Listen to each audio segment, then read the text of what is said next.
ഈ അടിയന്തരാവസ്ഥയുടെ മറുവശത്ത് രാജ്യസ്നേഹികളായ ഒരുപാട് നേതാക്കൾ പരുവപ്പെട്ടില്ലേ? ഞാൻ പറയാം. അടിയന്തരാവസ്ഥയുടെ പ്രഖ്യാപനത്തെ കുറിച്ചാണ് ഞാൻ പറഞ്ഞത്. ഈ ഹരിദാസ് അതിലൂടെ വളച്ചു കൊടുക്കുകയാണ്. എനിക്ക് ഹരിദാസ് സീനിയർ നേതാവാണ്, സീനിയർ പത്രപ്രവർത്തകനാണ്. പക്ഷെ ഒരു കാര്യം ഞാൻ പറഞ്ഞത് അടിയന്തരാവസ്ഥ നിയമപ്രകാരമുള്ള തീരുമാനപ്രകാരം എടുത്തതാണ്. അടിയന്തരാവസ്ഥയിൽ ഉത്തരേന്ത്യയിൽ ചില ഭീകരമായ ഇടപെടലുകൾ ഉണ്ടായി. എന്നാൽ ദക്ഷിണ കേരളത്തിൽ നമ്മുടെ മോഹൻ എന്തൊക്കെ പറഞ്ഞാലും കേരളത്തിൽ ഉൾപ്പെടെ കേരളത്തിലെ ചരിത്രത്തിൽ ഏറ്റവും കൂടുതൽ ഭൂരിപക്ഷം കിട്ടിയത് ഞങ്ങൾക്ക് അപ്പോഴാണ്. കർണാടകത്തിൽ, തമിഴ്നാട്ടിൽ, ആന്ധ്രാപ്രദേശിൽ കിട്ടി. അതിനർത്ഥം അവിടെ ഭീകരമായ കാര്യങ്ങളൊന്നും ഉണ്ടായില്ല എന്നുള്ളതല്ല. അവിടെ വളരെ ഗംഭീരമായി മുന്നോട്ട് പോയി. അക്കാലത്താണ് ഇന്ദിരാഗാന്ധി 20 പരിപാടി കൊണ്ടുവന്നത്.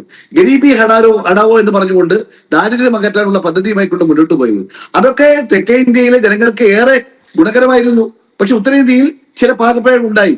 അതേക്കുറിച്ച് നമ്മുടെ കോൺഗ്രസ് നേതാക്കളുടെ പിൽക്കാലത്ത് അതില് പ്രയാസവും ബുദ്ധിമുട്ടും ഞങ്ങൾ ഏറ്റുപറഞ്ഞതുമാണ്. അതിനർത്ഥം ഇന്ദിരാഗാന്ധി ചെയ്തത് എല്ലാം തെറ്റാണെന്നല്ല. ഇവിടെ ഒരൊറ്റ കാര്യം മാത്രമേ പറയുള്ളൂ. നേരത്തെ ശ്രീധരൻപിള്ള പറഞ്ഞു, ഇവിടെ ഞങ്ങള് അക്കാലത്ത് ഇന്ദിരാഗാന്ധിക്ക് വേണ്ടി ജയിച്ചു വന്ന ആളുകൾ ഞങ്ങളൊക്കെ കൂവിയിരുത്താൻ ഭരണപക്ഷം മെനക്കെട്ടോ. അത് വലിയ മഹാ അപരാധമായി. രണ്ടാം മോദിയുടെ സർക്കാരിന്റെ കാലത്ത് 54 പേര് മാത്രം ഉണ്ടായിരുന്ന കോൺഗ്രസിന്റെ ആളുകളെ കൂവിയിരുത്തലായിരുന്നില്ലേ നിങ്ങളുടെ MP-മാരുടെ പണി? ഇന്ന് മൂന്നാം പിണറായിയുടെ കാലത്ത് കൂവിയിരുത്താൻ മാത്രമുള്ള ആളുകൾ നിങ്ങൾക്ക് ഇല്ലാത്തത് കൊണ്ട്, ജനങ്ങൾ ജയിപ്പിക്കാത്തത് കൊണ്ട് അല്ലേ നിങ്ങളത് മുന്നോട്ട് പോകാൻ കഴിയാതിരുന്നത്? അപ്പൊ അന്ന് കൂവിയിരുത്തിയ തെറ്റാണ്, നിങ്ങൾ കൂവിയിരുത്തിയപ്പോ അത് ശരിയാണെന്നാണോ ശ്രീധരൻപിള്ളയുടെ ഭാഷ്യം? അതുകൊണ്ട് എനിക്ക് KVS ഹരിദാസിനോട് ഒറ്റ കാര്യം എനിക്ക് പറയാനുള്ളൂ. ഇവിടെ ഞങ്ങൾ പറയുന്നത് അടിയന്തരാവസ്ഥ അന്നത്തെ നിയമപ്രകാരം ഞങ്ങൾക്ക് ഇന്റേണൽ സെക്യൂരിറ്റി ഉണ്ടായിരുന്ന പ്രശ്നങ്ങൾ, നിങ്ങൾ ഈ രാജ്യം തകർക്കുവാൻ വേണ്ടി ശ്രമിച്ച ആ അന്നത്തെ നേതാക്കന്മാരുടെ വിദേശ ശക്തികളുടെ സഹായത്തോടുകൂടി നടത്തിയ പ്രവർത്തനങ്ങൾക്ക് എതിരാവാൻ വേണ്ടി ഞങ്ങൾ ചെയ്തതാണ്. ശ്രീ KVS ഹരിദാസ്, അങ്ങേക്ക് 1 മിനിറ്റ്.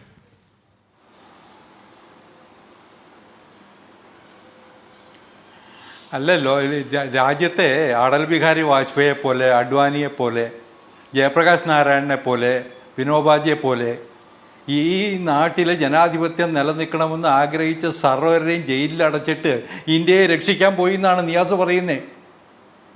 പാർലമെന്റിലെ മുഴുവൻ പ്രതിപക്ഷ നേതാക്കന്മാരെയും ജയിലിൽ അടച്ചിട്ട് പാർലമെന്റിൽ നിയമം പാസാക്കിയത് മുന്നോട്ട് പോയി എന്നാ പറയുന്നേ.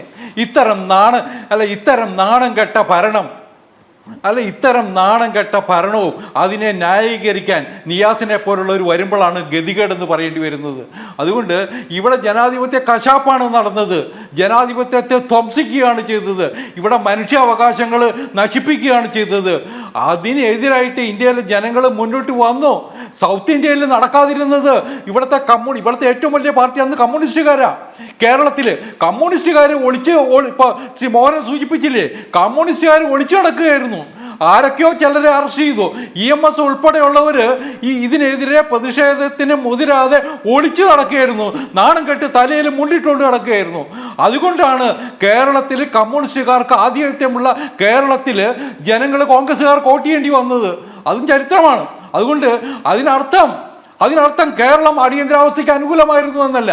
കേരളത്തിലെ അടിയന്തരാവസ്ഥയ്ക്കെതിരായിട്ട് പ്രതികരിക്കാൻ ഇവിടുത്തെ ഏറ്റവും വലിയ രാഷ്ട്രീയ പ്രസ്ഥാനമായ കമ്മ്യൂണിസ്റ്റുകാരെ തയ്യാറായില്ല എന്നതാണ് കാരണം.